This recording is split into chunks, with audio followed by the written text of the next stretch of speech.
GST ఆఫీసర్ల తప్పిదంతో cell shop నడిపే వ్యక్తికి 70 లక్షల జీఎస్టీ నోటీస్ రావడంతో అవాక్కయ్యాడు. తెలంగాణలోని విజయవాడకు చెందిన శ్రీనివాసరావు సెలూన్ నడుపుతూ కుటుంబ జీవనం సాగిస్తున్నాడు. అయితే జీఎస్టీ బిల్ 70 లక్షలు వచ్చిందని శ్రీనివాసరావు వాపోయాడు.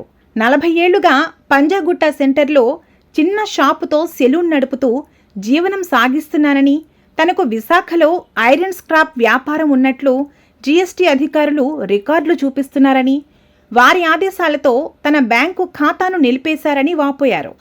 తనకు ఏ వ్యాపారం లేదని, ఇది ఒక్కటే అని చెప్పినా అధికారులు పట్టించుకోవడం లేదని, ఉన్నతాధికారులు స్పందించి సమస్యను పరిష్కరించాలని వేడుకుంటున్నాడు.